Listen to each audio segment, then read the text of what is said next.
Hello दोस्तों, welcome back to your channel knowledge is power. तो आज हम class 9 chapter 3 history, class 9 chapter 3 history, Nazism and the rise of Hitler. Hitler ने कैसे Nazism को फैलाया और कैसे जर्मनी पे राज किया, इसकी कहानी है इस चैप्टर। और आज हम इस चैप्टर के 50 शॉर्ट क्वेश्चंस या मल्टीपल चॉइस क्वेश्चंस को सॉर्ट आउट करेंगे या सॉल्व करेंगे। और इस डिस्कशन के बीच में बहुत सारे शॉर्ट क्वेश्चंस भी आएंगे जिसका आपको सोल्यूशन भी मिल जाएगा। उस तरह के शॉर्ट क्वेश्चंस आ सकते हैं। सो प्लीज़ स्टे ट्यून और आगे बढ़ते हैं।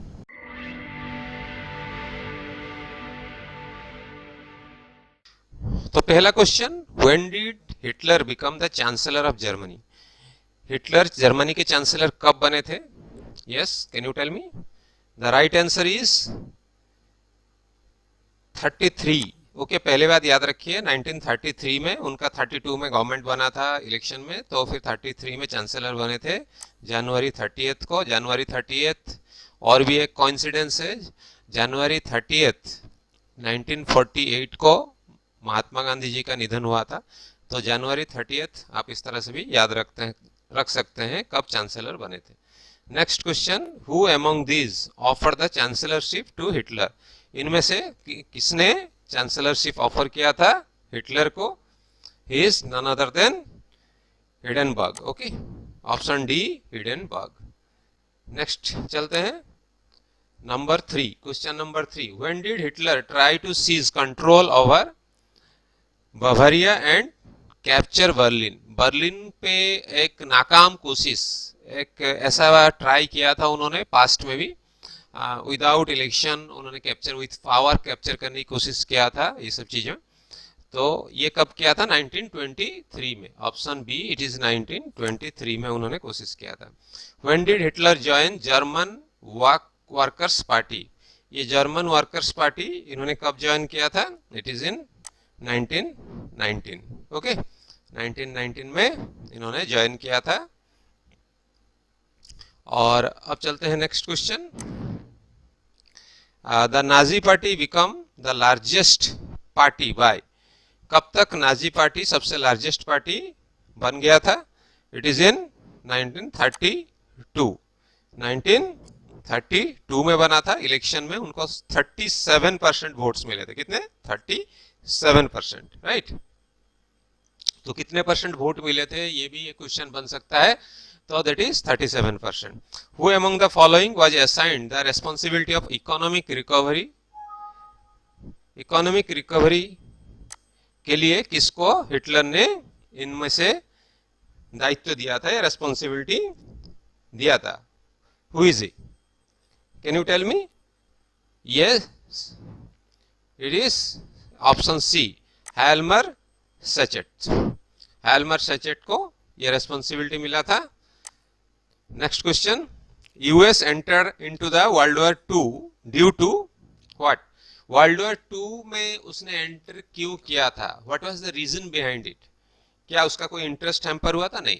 Japanese attack on Pearl Harbor, Japanese लोगों ने पर्ल हार्बर पे अटैक कर दिया था, वो मेन रीजन था आपका यूएस का वर्ल्ड वॉर 2 में एंटर करने का। The great depression was a period of क्या? ग्रेट डिप्रेशन क्या पीरियड था? It's a global crisis, social crisis, political crisis और economic crisis. It was economic crisis, जिस दौरान आपका यूएस का जो स्टॉक एक्सचेंज वगैरह काफ़ी गिर गया था, काफ़ी डिप्रेशन आ चुका था और फूड का प्राइस गिर चुका था, लोगों को नौकरी नहीं मिल रहा था, ये सब चीज़, लोग बहुत सारे जॉबलेस हो गए थे। ये मेनली क्राइटेरिया, मेन मतलब क्या बोलते हैं, इसका इफेक्ट था इस दौरान। तो नेक्स्ट क्वेश्चन में चलते हैं। Hitler took over the Germany workers party and renamed it as A?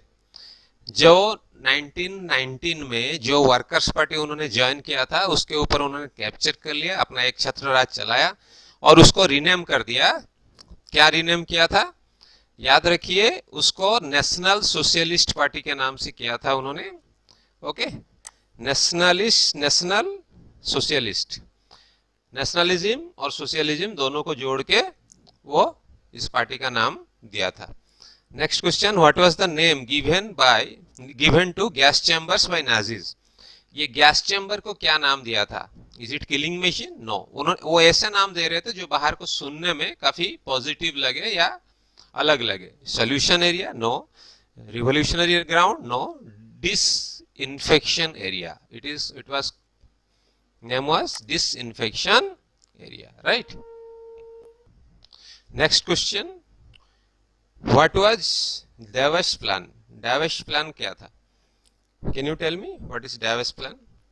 A plan to ease reparation term in Germany. Germany का जो उनके ऊपर इम्पोज किया गया था उसको ईज करना और अपने कंट्रोल में चीजों को लाना, ये सब डेवस प्लान का हिस्सा था.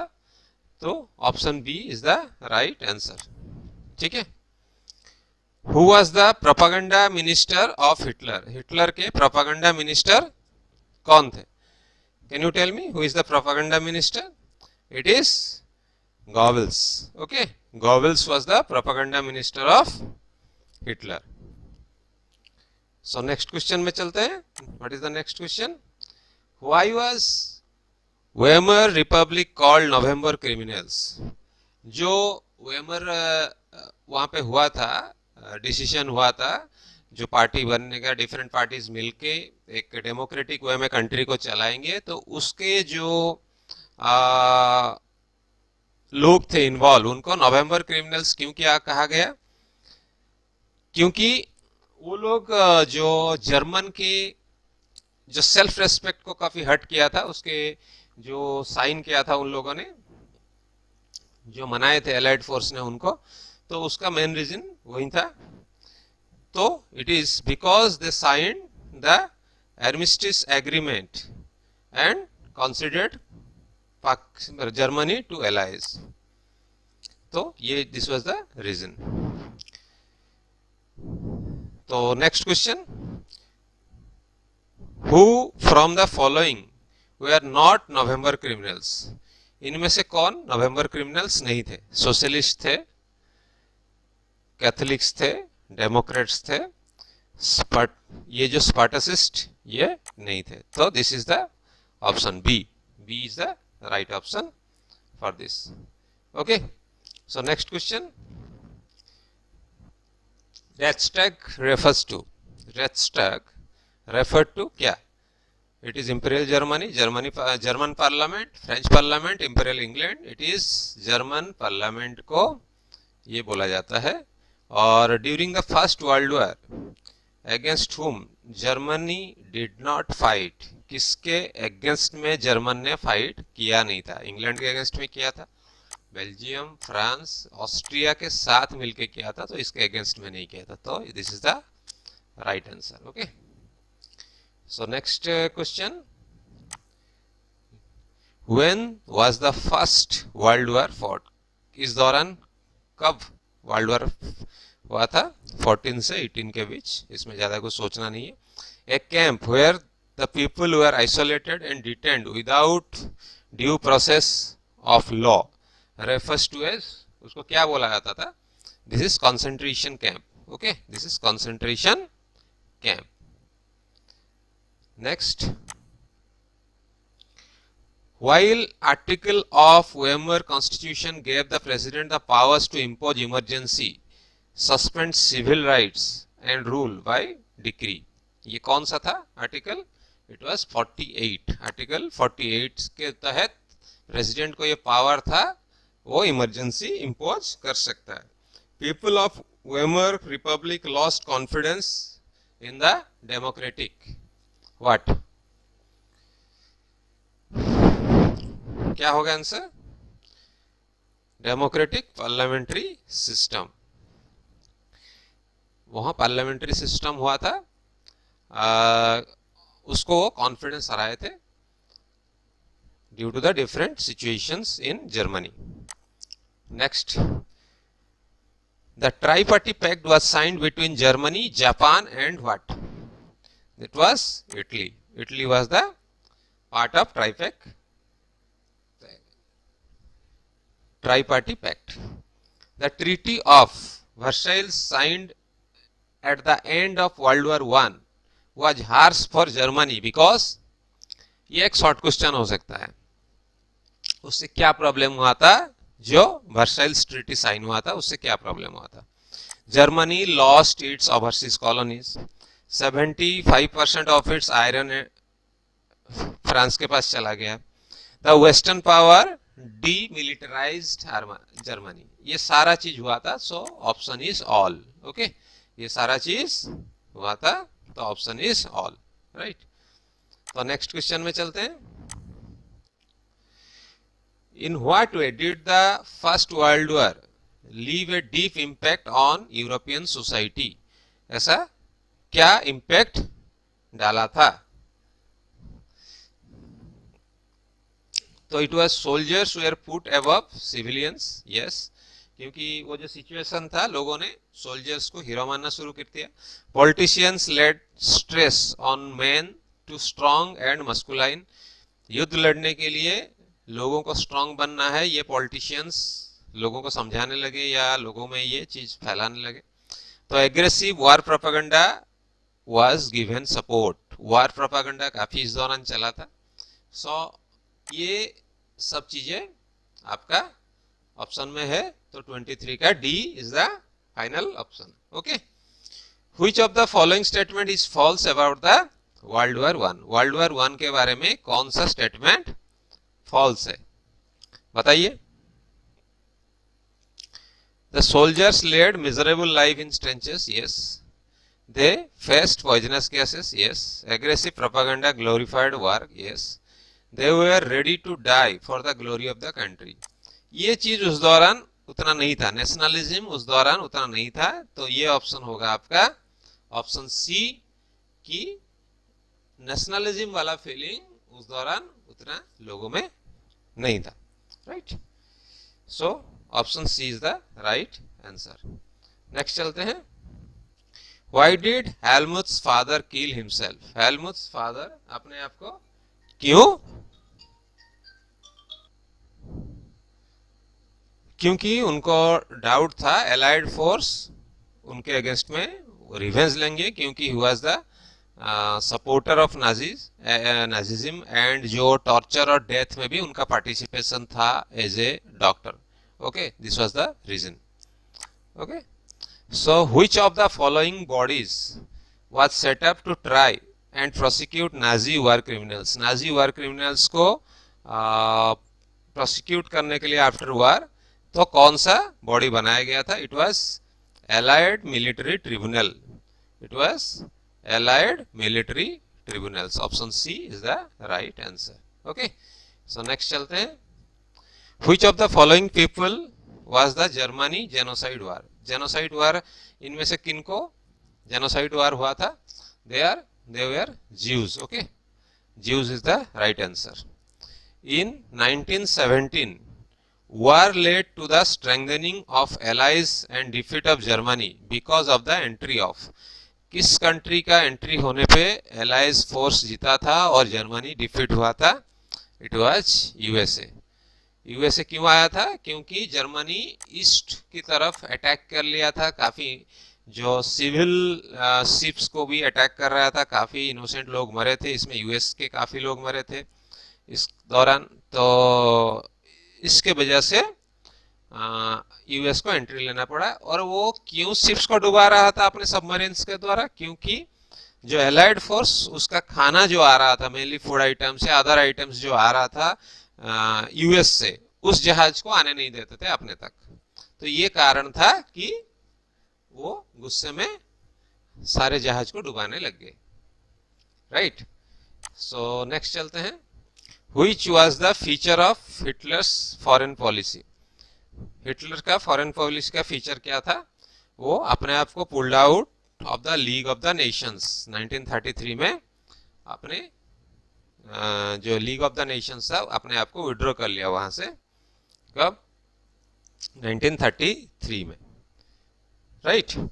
तो दिस वाज द रीजन। और व्हिच सेकंड क्वेश्चन इसमें 30th, which incidents persuaded the USA to join the war, ये फर्स्ट वर्ल्ड वॉर के बारे में है। तो इसका कारण ये था Hitler's attack on eastern Europe और जो बंदरगाह वगैरह थे वो सब चीज़ों पे अटैक हुआ, जिसमें काफ़ी, मैंने जैसे आपको बताया, काफ़ी सिविलियन सीज मतलब शिप्स को भी उसने डुबाया। इसके वजह से यूएसए ने एंट्री लिया था। तो next question, which country led the allied force? Allied force में कौन कौन से कंट्री थे? यूके, फ्रांस एंड यूएसएसआर, ये एलाइड फोर्स के पार्ट थे। The red banner of the Nazis had a symbol of क्या? Swastika. It was called swastika, right. तो नेक्स्ट चलते हैं, when was the Nazis youth league founded? तो कब ये यूथ लीग बना था नाजीज का? कैन यू टेल मी? 1933 में, 1933 में बना था। Option B is the right answer. Who wrote the famous book Mein Kampf? ये आपका जो एडॉल्फ हिटलर ने ही खुद ने ही लिखा था अपने बारे में। तो this is the book by Hitler. तो नेक्स्ट चलते हैं नेक्स्ट क्वेश्चन में। At the end of world war II, after the German surrender to the allies, where was the international military tribunal setup? कहां पे इंटरनेशनल मिलिट्री ट्रिब्यूनल सेटअप हुआ था? It was in, कहां पे? Nuremberg. Okay, option C is the right answer, Nuremberg में हुआ था। Where did the national assembly establish a democratic constitution with a federal structure? Weimar. Okay, this is the Weimar, आपको पता है Weimar में ये सेटअप हुआ था जब वर्ल्ड वॉर I के बाद। तो next question, the origin of Weimar Republic coincides with the revolutionary uprising of the days on the pattern of Bolshevik Revolution in Russia. किसका अपराइज हुआ था वेमर रिपब्लिक का बनने से? It was the communist party, जो आपका Nazi party as a communist party uprise हुआ था उसका, right. It is option A. Okay, 37 is option A. The world's largest stock exchange located in the USA during 1924 to 29 was dash? It was Wall Street Exchange. Okay, Wall Street Exchange और New York stock exchange भी आप बोल सकते हैं उसको, इसका नाम है। तो नेक्स्ट चलते हैं। The USA entered the war on dash as Japan bound Pearl Harbor के ऊपर किया था। तो कौन से तारीख में एंट्री लिया था उसने, ये क्वेश्चन है। तो इट इज ऑप्शन ए, 7 दिसंबर में उन्होंने अटैक किया था जापान ने, तो 41 में उसने वार पे उतरा था। When did the troops of USSR liberate ostrich? ये जगह था जहां पे मिलियंस ऑफ लोगों को मौत की घाट उतारा गया था गैस चैम्बर वगैरह में, और ये कंट्रोल में था जर्मन के और नाजी गवर्नमेंट के। इसको मतलब यूएसएसआर ने अपने कंट्रोल में लिया। कब? तारीख पूछा है यहाँ पे, तो इट वाज सी, 27 जनवरी 45, 27 जनवरी 1945 को उसने कैप्चर में लिया है, right.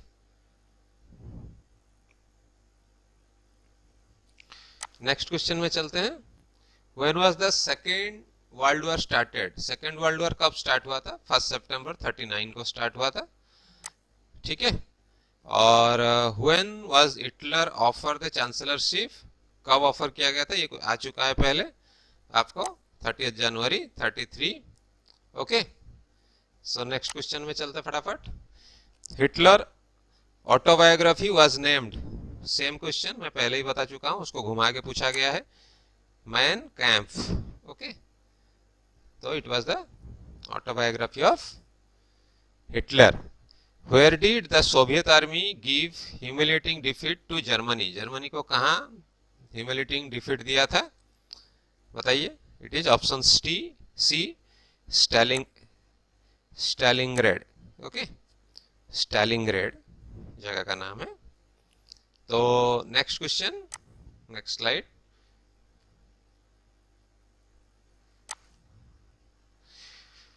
What was the Nazi youth groups for the children below 14 years of age known as? उसको क्या बोला जाता था? इट इज जंग वोल्क, जंग वोल्क बोला जाता था। Option C, okay, option C is the right answer, Jung Volk. So next है, dash put forward the idea of survival for the fittest. Survival for the fittest, ये आइडिया बेसिकली किसका है? Charles Darwin. Charles Darwin, ये nature के लिए उन्होंने बोला था। इसी चीज को हिटलर ने अपने थॉट प्रोसेस में डाल लिया था कि जो लोग मतलब पावरफुल है वही जिंदा रहेंगे, बाकी लोग जिंदा नहीं रहेंगे। When did Germany invade Poland? Poland पे कब अटैक किया था? इट वॉज 1 सितंबर 39 को अटैक किया था, जब से फिर शुरू हुआ सेकेंड वर्ल्ड वॉर पोलैंड पे। तो the people's dreams were written in diary and letter published in a highly disconcerting book called Third Reich of Dreams. Who wrote this book? इस बुक को किसने लिखा था? This is Charlotte Beradt, okay, Charlotte Beradt इस book को लिखे थे। So next अब चलते हैं लास्ट स्लाइड पे। When did Nazis proclaim the Weimar Republic? Weimar Republic कब ये बना था? इट इज 1919 को, सॉरी 19 नवंबर 9 नवंबर 1918 को ये बना था। 9 नवंबर 1918 को ये बना था। और लास्ट क्वेश्चन है, dash ment deporting people to gas chambers during the Nazis regime. इसमें से कौन सा का मीनिंग है कि किसी बंदे को डिपोर्ट करना है अगर गैस चैम्बर में, उसको क्या बोल के वो भेजते थे?